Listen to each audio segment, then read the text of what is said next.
The following program deals with controversial subjects. The theories expressed are not the only possible interpretation.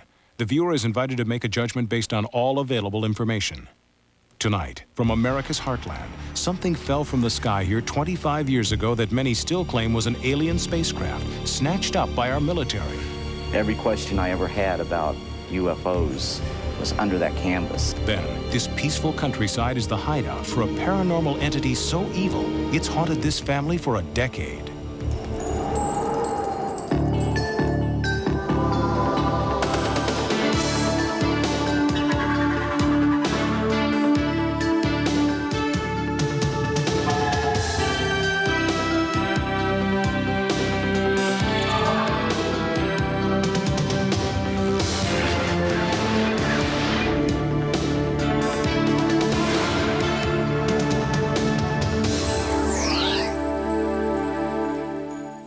Welcome to Sightings. I'm Tim White. One of the most puzzling and controversial UFO sightings in U.S. history occurred nearly 27 years ago in Kecksburg, Pennsylvania. To this day, many people who have studied this sighting believe there is a continuing government cover-up of what really happened in 1965. As I discovered on my trip to Kecksburg, some believe the UFO was a meteor, others that it was an alien spacecraft, and still others that it was all an elaborate hoax. Kecksburg used to be just like a lot of other small villages in western Pennsylvania. But in 1965, Kecksburg lost its anonymity when it became one of the world's most famous UFO landing sites. I happened to look up in the sky and I seen this red fireball. It sure wasn't a meteor, because I've seen them fall before. I never seen any of them with blue lights on. And it looked like it made a turn and come back again. And when it come back, it seemed like it went down. It was December 9th, 1965, a night that many townspeople will never forget. I got my flashlight and I started down through the woods up to where it was at. There was no wings, there was no tail section, there was no motors, there was no windows, there was no doors. It was big enough for a grown person to stand up in. It had like Egyptian writing, like backwards writing on it. Stars and circles and dashes and lines and things like that. It looked like an acorn. It was really weird. Some claim the UFO wasn't the only thing to arrive that night. It wasn't too much longer. Down through the woods come two gentlemen. The one gentleman, very ramrod straight, very authoritative voice, crew-cut hair. I mean, he just reeked of military. He looked at the object and looked at us. He says, all right, this is now a restricted area. You are all ordered out of here. Some military people come to the house and said they'd like to use the phone. They sort of took the house over. We started talking among ourselves, what's going on. About that time, up here on the road, comes a big flatbed truck in. The flatbed went down and empty, and they come back. He got out with something on the back of it, covered up about the size of a Volkswagen. That truck was hell-bent for leather, and if you'd have walked out on that road, you'd have still been there, because they'd have scraped you up with a putty knife. They weren't stopping for anything or anybody. And that began the real mystery of this whole thing. 27 years later, what happened down there in that woods surrounded by fields, if anything happened down there at all, is still a matter of bitter controversy.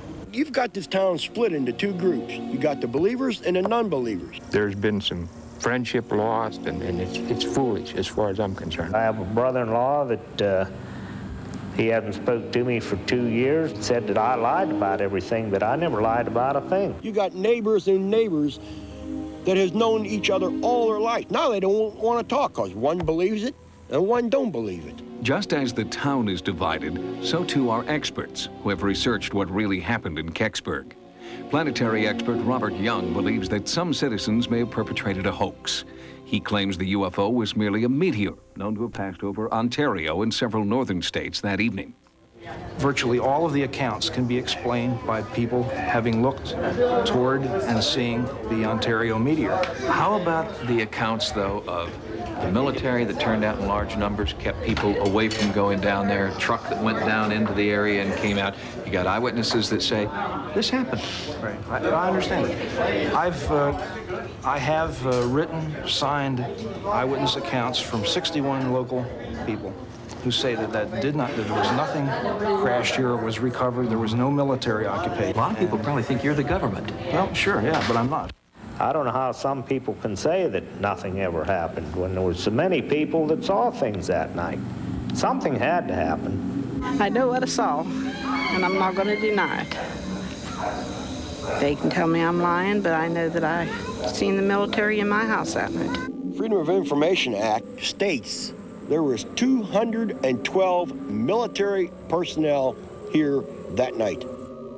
Sightings attempted to speak with the Kecksburg residents who deny anything extraterrestrial ever happened here, but they all refused our invitation to talk. Even the landowner whose property was the alleged crash site remained silent. I think the government bought them off, or threatened them with something that got them scared half to wits. Ironically, their refusal to talk has only deepened the controversy. UFO researcher Stan Gordon heard about the Kecksburg incident on the radio the night it allegedly happened in 1965. He's been investigating the sighting ever since. So much of what we know about the case now, we've learned since about 1987, with the fact that now we have at least 4 different eyewitnesses who apparently saw the object on the ground at Kecksburg. The fact that there are dozens of people independent of each other who don't even know each other yet, who have given us detailed information about what they experienced and saw that night. And they're giving us confirming information that has not been published yet. The skeptics, and these include the people who own the land and some very substantial citizens of Kecksburg, think that this whole thing is loony. Why do they feel so strongly the other way? Could be that some of these people were in the wrong place at that time. They were in a position where they didn't see what was going on. And if you see the geography of the area and where the majority of people were that night, they could not have seen the military activity that was happening on the land on the other side of the area down there. Do you have any hard evidence at all that what went down in the woods near Kecksburg was something other than a meteor, or was anything at all? Unfortunately not. As in so many of these cases, you have to go by the eyewitness accounts. And in this case, the eyewitness accounts are very, very strong. And again, unfortunately, we don't have that type of information. If this was the case, whether it be a space probe or in other UFO cases, sure, if we had the physical hardware, the mystery would be over. What do you think it is? What do I think it is? At this point, and again, this is not conclusive, at this point, the weight of evidence would point in the direction that this may have been a Soviet space probe. If the object were proven to be a Soviet space probe, then many questions would be answered. If a Soviet device landed in Kecksburg, the government would have been required by international treaty to recover and return immediately any space debris to the country of origin. But retired Army Sergeant Clifford Stone doesn't believe the Soviet probe theory. If this was of Soviet origin in 1965, the State Department would have released documentation to me under their moondust files. To date, none of that information has been forth. Clifford Stone collects government documents about space debris recovery operations, like Project Moondust and Project Blue Fly. He began his investigations in 1965 when, as an Army sergeant, he witnessed a top-secret delivery to Lockbourne Air Force Base, about 200 miles from Kecksburg. I noticed that on the back of the vehicle, it had something that was covered by a tarp. It was about 10 to 12 foot at the base, 12 foot tall. It looked like a chocolate drop. When my friend told me that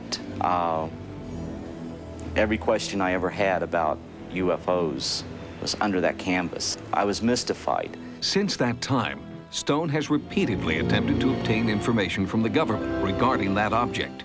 Each time, the government's response has been the same. They have taken the stance, by direction of the President of the United States, we may neither confirm nor deny the existence or non-existence of any information that all involve the recovery of unknowns. Kecksburg remains a town divided.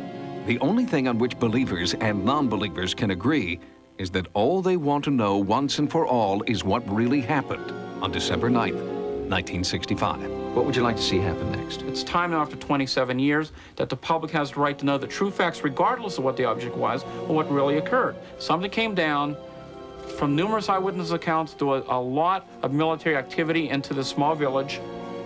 Then an object was located, that it was recovered, it was transported away for study. What was the object, and why after 27 years haven't they revealed what really was found? Joining us now from Houston is spaceflight engineer and author James Oberg, who has studied the reported sighting in Kecksburg and has his own theory about what landed there in 1965. Mr. Oberg, first of all, do you believe that something crashed in Kecksburg in 1965? And was it a UFO? If it's anything, it might be something a lot more Earth-like. It might be a spacecraft from Russia and not from Mars. It turns out we do know that a Russian probe fell back to Earth that day. And it was a special kind of probe. It was one of their probes to the planet Venus. It failed, was trapped in Earth orbit, and eventually fell out of orbit. What might have been on that Russian space probe that the U.S. would have been so interested in? Oh, the most important thing about the probe would be the heat shield. How thick it was, what material it was made out of, how heavy it was. And once we knew that, we could then analyze how big their warheads would be in their ICBMs. The same kind of material was used there. Also, their most advanced electronics would be in that probe. Their most heat-resistant kinds of materials, the very best of their entire military-industrial complex technology. It would have been a treasure trove in terms of the Russian space and missile technology. Do you think we will ever know with certainty what really happened in Kecksburg? Well, I guess the dream is that someone will come forward with an official government report. It might exist, it might not. 20, 30, 40 years ago, people's memories, as you know, tend to keep changing and growing as the stories get told and retold. I think there's lots of stories in UFO folklore that we'll never really know what happened behind them. That's the fascination. James Oberg, thank you very much for joining us. Good night.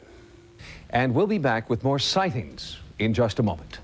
Coming up next, a sinister entity has haunted this family for years. I opened my eyes, and there was this thing that was standing over me. Our investigation next. Since 1978, Robert and Reba Malone and their 4 children have lived with frightening and confusing events that make them believe the family is haunted by demonic entities. They claim the hauntings began 14 years ago, the day their daughter Nikki was born. Is there a connection? The Malones believe there is, but others in their small Georgia community aren't convinced. Carrollton, Georgia is home to at least one family who believes they're haunted, and their strange plight has become the subject of radio talk shows in the area. So let's go to the phone lines and welcome to Afternoon Talk. Well, I'm not one of your people that goes to talk about a ghost. You're not? Nope. Morris, what do you think about that whole situation? A ghost? Yes. I don't more believe it than if I had a hole in my head. On the rural farms just outside of town, in Carrollton's quiet neighborhoods, and on Main Street at the Pitty Pat Cafe, discussion about ghosts and the unfortunate Malone family is unavoidable. I never met any yet, but I believe in them. I don't believe in ghosts. I haven't never seen one, and I don't believe nothing I don't see. I think that the majority of the people believe in ghosts, but they won't admit it. Whether or not the townspeople here believe in ghosts, they do admit that the Malone family is running scared. The children race home before dark, where they stand guard against what they believe are demons. Since the Malones moved to this Carrollton home 2 years ago, things haven't improved. They fear any home they live in will become a battleground for something bizarre, something evil. I definitely think it's the devil. I feel like that I can't protect my children from it. It's after to kill one of us in the family, all of us. I've wondered a lot of times if this evil spirit was working through our sick child, our sick daughter. Sometimes people turn to paranormal explanations because there is an explanation that they don't want to face. They claim the terror started the day their youngest daughter was born, but that it's unrelated to her medical condition. The family believes her brain damage, asthma, and kidney transplant have nothing to do with the evil force that plagues them daily. It's attacked my brother at one time. It's had him up against the wall and choking him. He was swinging in midair. Nothing was there. There was no arms, nothing. Where is it at? You can't see it. I opened my eyes, and there was this thing that was standing over me. It was real big, and it was black. I couldn't move. I woke up and I saw something walking through the hall. Looked like it didn't have no head over there.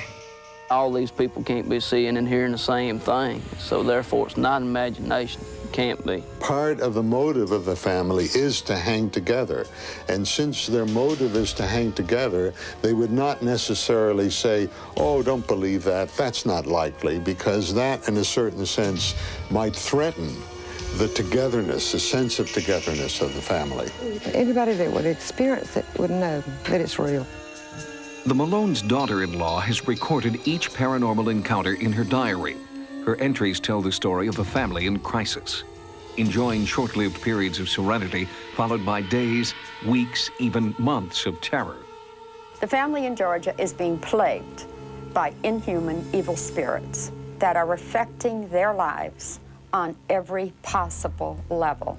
They have fled from house to house to try to escape this evil, but you cannot escape it. It must be dealt with, it must be documented, and it must be gotten rid of through spiritual means. In 1990, the Malones contacted Ed and Lorraine Warren, world-renowned for their work with victims of what they feel is demon possession. First, they studied the family's claims and their psychiatric history. Only then did the Warrens agree to conduct a face-to-face investigation. A figure, a dark black figure, about 4 feet. I saw balls of light continuously, probably the size of a tennis ball. I had heard rappings there, rappings right underneath my feet. This audio cassette is the only record of the night the Warrens were working with the Malones, and claim a jar of pennies levitated and smashed into a researcher, and then a family member. The martyrs and the saints command you. Reveal your identity. Give us a sign if you want the Malones out of this house. The pennies picked themselves up, jar and all, had to move out of the room, come through the door. It first clipped Joe hard on the shoulder, and then went and got the son right in the face. And I was, just terrified. And I ran out of the house. I was crying, my nose was bleeding. It was so heavy and so humid that night. And yet, as soon as you started to provoke in that house, we were getting that psychic cold. It was coming like in waves, like as if there was a fan blowing from a freezer. I could feel it on my ankles first. There was true psychic cold. The women were shouting, and everybody was running around confused. Eventually, the phenomena ebbed, and things calmed down, but everybody slept in the living room that night.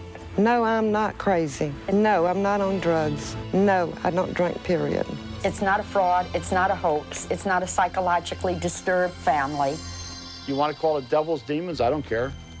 But there are things surrounding this family that are so terrifying that the average person looking at us right now could not in any way accept unless they were there and living it. After the Warrens' first visit, family life seemed to return to normal, but those were rare moments of peace. Soon, the hauntings returned and then got worse. Desperate for relief from their nightmare, the Malones turned again to the Warrens. And this time, the Warrens asked Sightings to document their work with the Malone family. What else happened that was unnatural? Lights had started appearing in the living room. And my wife, she screamed, and she had got something bit her on the neck. Could you describe that bite to us? I just felt it bite down, and I slapped my hand over it. But there was nothing there? No. Was it when an I brought it insect? down, then I had slime Slime? all over my hand. Can I ask you something? How old was Nikki when she was baptized? She had been baptized. She's been baptized now, though. No. Not yet? Not being baptized. Her aura is wide open. It leaves her When a very person open. becomes baptized, that closes up all the chinks in that supernatural glow that we call an aura, and evil can't penetrate it. The Warrens believed that baptizing the Malones' 14-year-old daughter was essential. As a prelude to that baptism, a priest was called in to bless the family. Of this house and its occupants and possessions, that you may bless and sanctify them. If you can't feel the exertion of the powers of evil, you'd be insensitive, because these are miracles in reverse.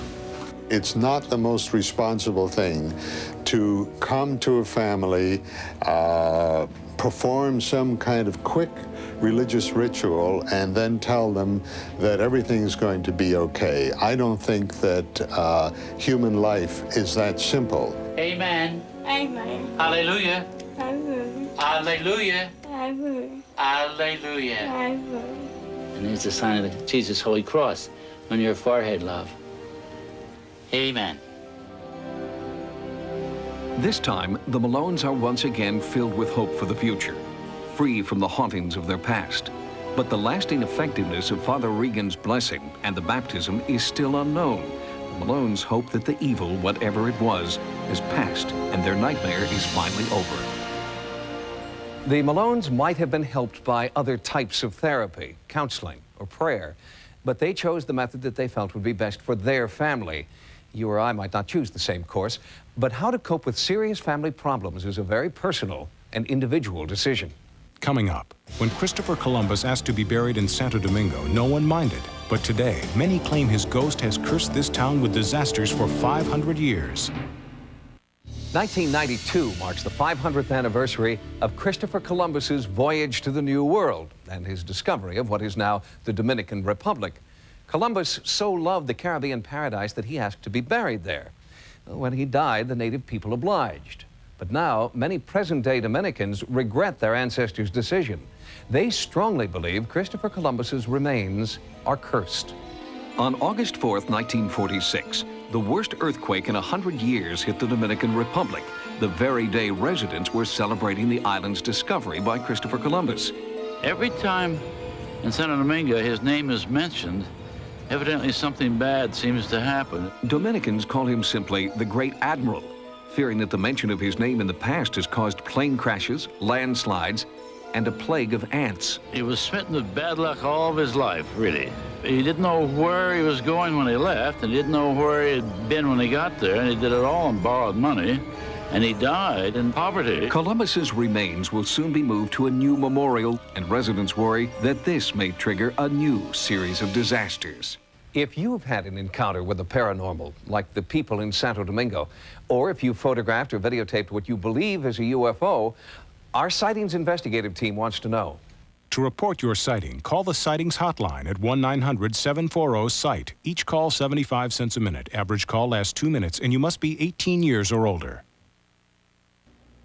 On the next Sightings, some claim that extraterrestrials are living among us. How are they mutating to human form, and what are their sinister motives?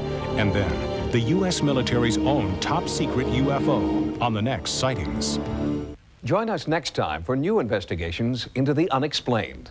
For Sightings, I'm Tim White. Good night. Tomorrow, after a full hour of cops, see actual footage as a race car bursts into flames and rescuers must brave the inferno to save the driver on an all-new Code 3. Now, stay tuned for Likely Suspects.